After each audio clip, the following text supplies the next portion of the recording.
안녕하세요. 저는 대한민국의 평범한 50대 가정주부입니다. 햇볕이 쨍쨍하고 바람이 불지 않는 아주 더운 여름의 어느 날, 저는 첫째로 태어났습니다. 첫째로 태어났던 저는 육아에 대해 아무것도 모르시는 부모님의 손이 아닌 할머니와 할아버지의 손에서 자라왔습니다.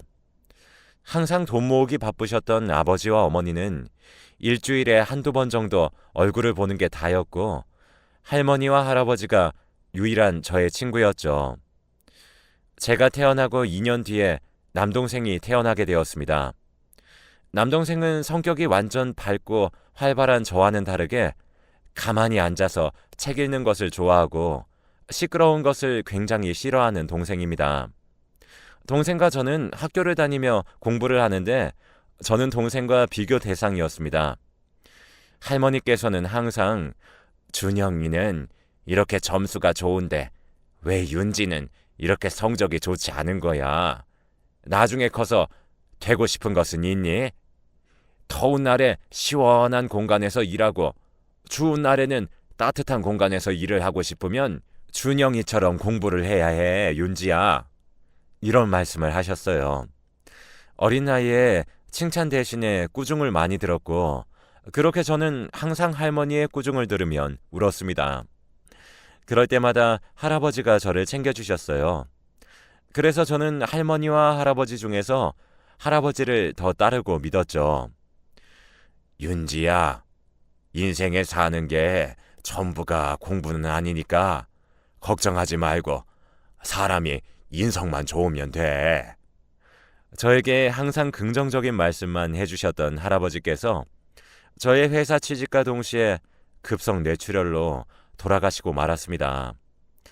하루아침에 할아버지를 잃었고 제가 겪은 충격은 말할 수 없을 만큼 컸습니다. 일반 중소기업에 다니시는 어머니와 무역회사에 다니시는 아버지는 할아버지의 사망 소식에 바로 달려오셨고, 회사 취업으로 축하받아야 하는 날, 제 인생의 최악의 날로 바뀌어버리고 말았습니다. 할아버지와 할머니의 집에서 키우던 하얀색 진돗개인 겨울이는 할아버지를 기다리는 듯 항상 현관문에 서 있었습니다. 겨울이를 보면 할아버지를 보는 것 같았습니다. 항상 집에 도착하면 반갑게 맞이해주던 할아버지 같은 기분을 받았기 때문이죠. 어느 날 제가 할아버지께 왜 이름이 겨울이에요? 라고 여쭤보자 할아버지는 내가 겨울에 태어나서 제 이름을 겨울이라고 지었어. 거의 내 분신과도 같은 존재니까 친하게 지내야 돼. 라고 말씀을 하셨어요. 그렇게 조금은 짧았던 할아버지와의 추억을 접어두고 할아버지의 죽음에 대해 받아들여야 했습니다. 할아버지의 딸인 저희 어머니보다 제가 더 많이 울었습니다. 겨울이만 보면 눈물이 그냥 절로 났으니까요. 저는 이렇게 슬프게 우는데 저희 남동생은 피도 눈물도 없는지 되게 눈물 한 방울 흘리지 않았습니다. 너는 할아버지가 돌아가셨는데 슬프지도 않냐? 동생은 저의 말에 아무런 말을 하지 않고 정적이 몇 초 정도 흐른 뒤에 다시 입을 열었습니다. 영원한 것은 세상에 아무것도 없어. 사람이 태어났으면 죽는 게 당연한 거지. 사람이 태어났으면 죽는 것이 당연하다는 것을 그 누가 모를까요? 알면서도 슬픈 것이 현실인데 저렇게 행동하는 남동생이 너무 매정하고 딱딱하게 행동하는 것 같아서 정말 보기가 싫었습니다. 너 말 되게 이상하게 한다? 그걸 누가 몰라? 됐다. 말하면 싸우기밖에 더 하냐? 그때부터 동생과의 사이는 그리 괜찮지 않았습니다. 하지만 그냥 가족이니까 그냥 살아가야지라는 생각으로 살았습니다. 할아버지의 죽음에 대한 아픔을 취업으로 인해 바쁘게 살아가다 보니 조금 괜찮았습니다. 윤지 씨, 나이도 젊은데 어쩜 그리 일을 잘해? 할아버지 말고 그 이외의 사람에게 칭찬을 받아보니 되게 기분이 색다르웠습니다. 한편 저희 남동생은 학교에서 전교권을 놓치지 않았고 그 결과 자신이 원하는 의학과에 진학을 하게 되었습니다. 할아버지의 죽음에서 그렇게 매정했던 동생이 소중한 사람의 목숨을 살리고 싶다고 의학과에 진학을 하게 된 것입니다. 제가 보기엔 성격이 썩 좋지 않은 동생이 과연 대학 생활은 물론 의사 생활을 잘 할까 의문이 들었죠. 저는 날이 갈수록 칭찬을 받았고 20대 후반에는 공장이 아닌 본사 회사에 들어가게 되었습니다.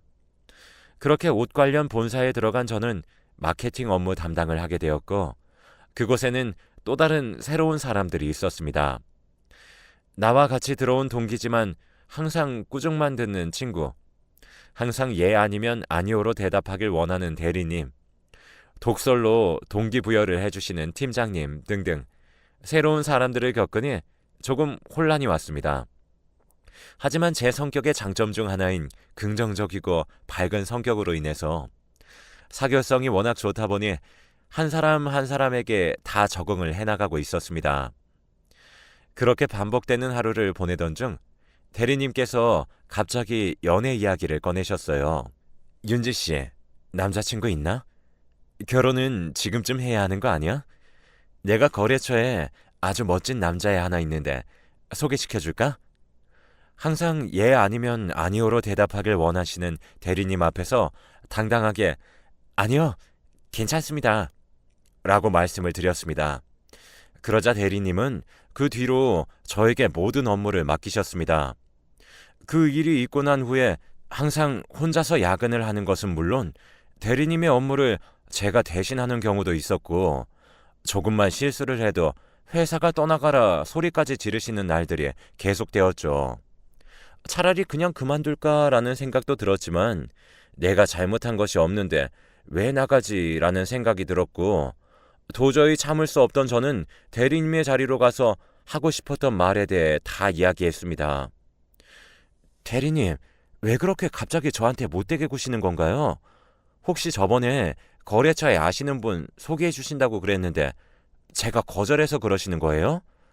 대리님이 해야 하시는 업무를 제가 하는 것은 기본에 대리님 때문에 야근까지도 하는 상황이라고요. 한두 번은 그냥 참아야지라는 생각이 들었지만 지금 6개월이 넘어가니까 도저히 못 참겠어서 드리는 말씀이에요. 대리님은 제가 이렇게 나올 줄 알았다는 듯한 뉘앙스로 말씀을 하셨습니다. 그래, 내가 거래처에 아는 동생한테 소개시켜주겠다고 그랬는데 네가 누군지 물어보기도 전에 그렇게 거절을 해버리니까 내가 화가 났어. 계급 사회가 부당하다고 생각이 들면 그냥 이 회사 나가. 지금 여기서 그만두면 저의 일자리가 사라지는 것은 물론 이제 와서 뭘 배우고 어떻게 경력을 쌓지라는 걱정이 많이 들었습니다. 제가 왜 이 회사를 왜 나가요? 나가실 거면 대리님이 나가세요. 그리고 제가 대리님께서 아시는 거래처 아는 동생이 누군지 꼭 알아야 되는 것도 아니고 저는 지금 연애할 생각이 없어서 그렇게 소개 안 받는다고 말씀드린 거예요. 저의 의사도 안 물어보시고 무턱대고 그분한테 소개시켜드린다고 그러면 제가 뭐가 되나요? 그렇게 처음으로 들어간 직장에서 대리님과 한바탕 싸우게 되었고 언성이 더 높아지자 회사 동료들이 말려서 겨우 싸움이 끝났습니다. 그렇게 저는 집에 들어와서 할머니와 동생에게 오늘 있었던 일에 대해서 이야기를 하자 제가 예상했던 반응이 아니라서 되게 놀랐습니다. 근데 솔직히 이제 결혼할 때 됐잖아. 평생 그렇게 일만 하면서 늙어서 죽으려고? 할머니 살아계신 동안에 손주 보여드려야지. 그게 바로 효도야. 동생이 저에게 이런 말을 하자 기분이 이상했습니다. 진짜로 지금 결혼을 안 하면 언제쯤 하지라는 생각이 들었습니다. 그렇게 저녁밥을 먹고 자려고 누웠을 때 내일 다시 얼굴을 볼 대리님한테 너무 내가 아무런 생각 없이 들이댄 건가라는 생각이 들었죠. 그래서 마음에도 없는 죄송한 마음 찾아서 대리님께 문자를 보냈습니다. 대리님, 오늘 있었던 일에 대해서는 제가 잠시 정신이 나갔던 것 같습니다. 아무것도 모르는 후배가 잠시 미쳤었나 보다 라고 생각을 해주시길 바랍니다. 죄송합니다. 어차피 계속 얼굴을 볼 사이니까 결국엔 저의 마음이 편하자고 먼저 연락을 드렸더니 몇 분 뒤에 갑자기 전화가 걸려왔습니다. 그래, 어차피 이 회사에서 너도 나가지 않을 거고 나도 안 나갈 거잖아. 계속 얼굴 봐야 되니까 그냥 너그럽게 이해할게. 그래서 소개는 받을 거야? 생각해보고 내일 아침 회사에서 답해줘. 저는 대리님과 화해를 하고자 문자를 보낸 것인데 대리님께서는 제가 소개를 받겠다는 것으로 오해를 하신 것 같아 보였습니다. 여기서 한 번 더 거절을 해버리면 이제 더는 어떻게 해야 될 방법이 생각이 나지 않았고 결국엔 대리님께 소개를 받겠다라고 말씀을 드렸습니다. 별로 내키진 않았지만 소개팅 장소에 나갔습니다.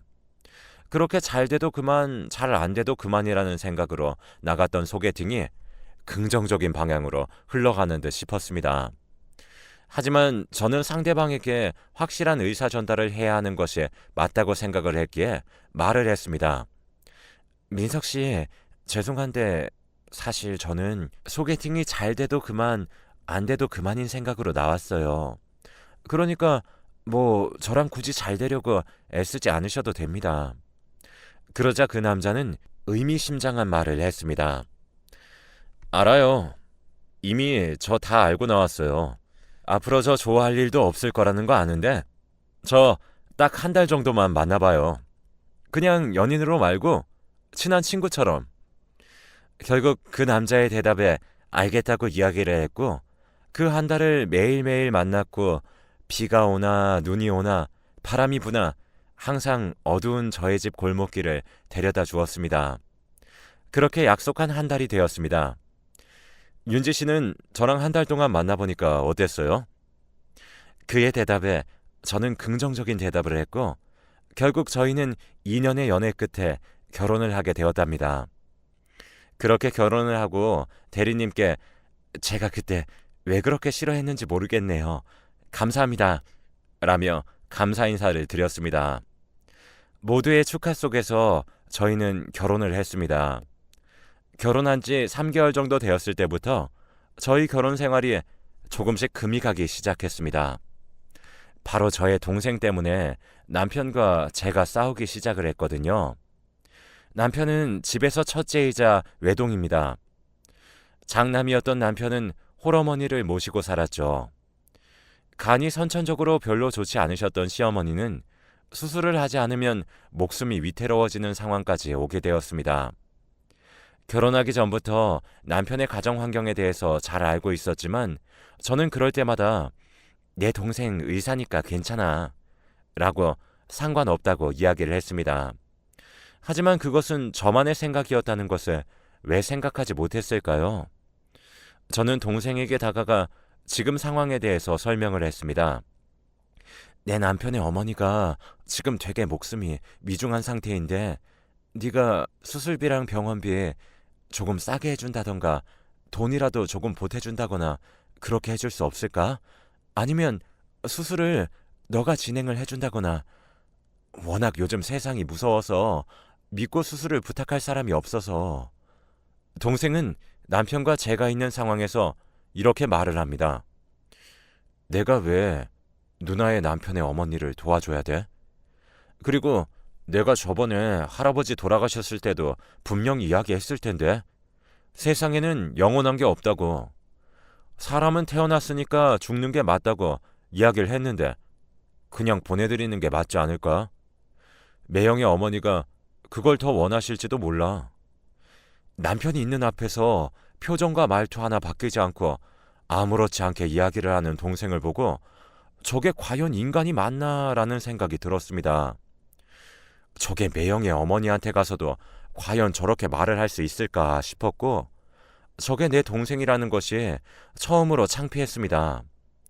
의사라는 직업이 아무리 범죄자라도 살려야 하는데 자신의 매형되는 사람의 어머니를 살리지 않으려고 하는 모습을 보고 가슴이 철렁 내려앉았고 실망을 많이 했습니다. 남편이 아무런 말도 하지 않고 밖으로 나갔고 동생과 저는 둘이 남아 있었습니다. 아무런 말도 하지 않고 나간 남편의 심정이 어떤지 다 이해가 갔습니다. 저는 그렇게 동생의 뺨을 때렸습니다. 너는 네 엄마가 그렇게 아파도 그딴 말을 할래? 남도 아니고 네 매형의 어머니라니까? 너는 그러면 뭐하러 사냐? 어차피 영원한 건 없다면서. 태어났으면 죽는 것이 당연하다며. 너 어차피 죽을 건데 뭐하러 살아있어?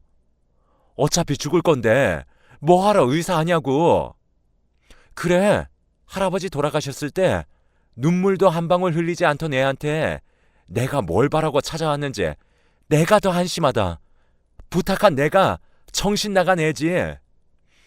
동생의 뺨을 때리고 이야기를 하면서 눈물이 났습니다. 동생의 저 경멸하는 듯한 눈빛이 너무 저를 비참하게 만들었습니다. 자신이 잘났으면 못난 사람을 도와줄 줄 알아야 하는 것 아닌가요? 너 그딴 사람 깔보고 업심 여기는 눈빛으로 쳐다보지 마. 그런 식으로 사는 네가 더 불쌍해. 그렇게 살다가 과연 네 장례식장에 올 사람들은 있을까? 그런 식으로 행동하다가 가족이고 친구고 네 곁 다 떠나. 제발 정신 좀 차려라. 너보다 잘 못 사는 사람이 있으면 도와주려고 하고 손 내밀 줄도 알아야 돼. 돈 잘 벌고 똑똑한 의사면 뭐하냐. 성격이 엉망 그 자체인데. 어렸을 때는 동생이 못된 짓을 하면 그냥 내가 누나니까 참아야지 라는 생각을 하면서 항상 참아왔기에 동생에게 이렇게 화낸 적이 처음이었습니다. 그런 말을 듣고 어안이 벙벙했는지 제가 나갈 때까지 아무런 말도 하지 않았습니다. 저는 밖에 있는 남편에게 가서 말을 걸었습니다. 처음으로 남편의 우는 모습을 보니 정말 마음이 아팠어요. 내가 대신 사과할게. 미안해. 내 동생이 저런 식으로 나올 거라고는 생각도 못했는데 나도 좀 많이 당황스럽다. 내가 어떻게 해서든 동생 한번 설득시켜 볼 테니까 당신은 어머니 간호 잘하고 있어야 돼. 남편에게 대신 사과를 하는데 제가 남편의 입장이었더라면 욕하고 난리를 치지 않았을까 싶습니다. 저는 우는 남편을 보고 어떻게 해서든 동생을 설득을 꼭 시켜봐야겠다고 생각을 했고 그 다음날 동생에게 전화를 했습니다. 준영아, 어제 내가 뺨 때린 것에 대해서 미안하게 생각해. 그러니까 준영아, 너도 제발 생각 좀 바꿔줄 수 없니? 소중한 누군가를 잃는 그 느낌을 할아버지의 죽음을 통해 그 누구보다 잘 알았던 저는 동생에게 부탁을 하며 눈물을 흘렸습니다. 하지만 동생은 여전히 차가운 반응이었습니다. 누나는 언제까지 그렇게 의존하면서 살래? 세상에 의사가 나 하나 있는 것도 아니고 왜 굳이 나한테 와서 수술을 해달라는 거고 돈을 달라는 건데? 누나가 거지야? 수술비도 없어? 나 누나한테 할 말 없으니까 그런 줄 알아. 동생의 경멸스러운 듯한 눈빛을 본 뒤로 동생이 어떤 막말을 해도 별로 충격을 받진 않았습니다. 남편에게 동생이 정말로 우리의 부탁을 들어주지 않을 것 같다고 이야기를 하자 남편은 땅이 꺼질 것처럼 한숨을 내쉽니다. 그렇게 남편과 저는 동생에게 사정사정하는 동안에도 시어머니께서는 고통을 호소하십니다. 얼른 수술을 빨리 하면 할수록 더 좋다고 하는데 저의 동생은 뭐가 그리 잘났고 왜 그렇게 도와주기 싫어하는 것일까요? 결국 며칠 동안 버티시던 시어머니께서는 응급실로 실려가게 되었습니다. 바로 수술을 들어가셔야 했기 때문에 돈 문제는 뒷전이라고 생각을 했죠.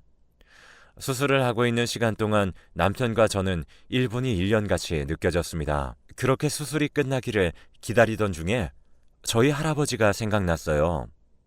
할아버지는 아무런 예고도 없이 갑자기 나타난 급성 뇌출혈로 인해서 돌아가셨기에 소중한 사람을 잃는 그 느낌을 남편이 겪지 않았으면 좋겠다라는 생각으로 간절히 기도를 하며 수술이 끝나기를 기다리고 있었습니다.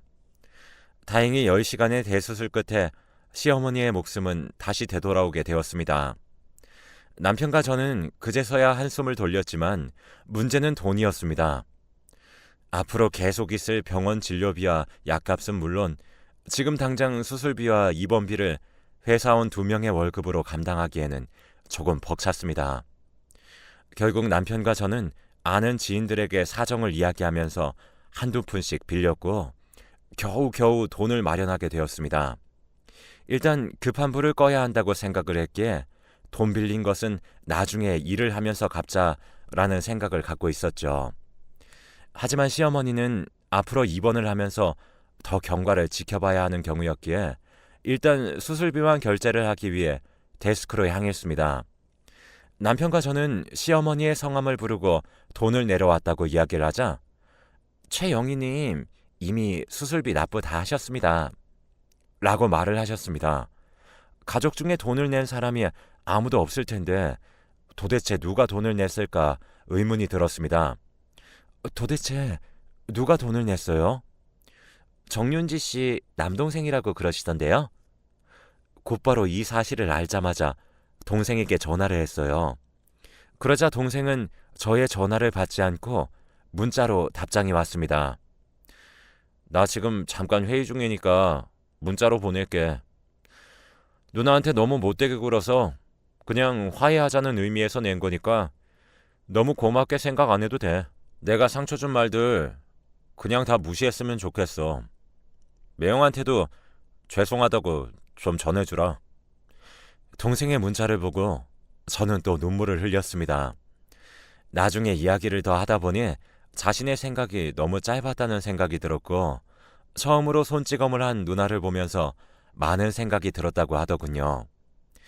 결국 동생의 도움으로 빚은 지지 않게 되었습니다. 그래서 지금도 동생과 저희 가족은 잘 지내고 있습니다. 항상 어려워 보이는 사람이 있으면 지나치지 않고 직접 다가가서 도와주는 사람이 꼭 되시길 바랄게요.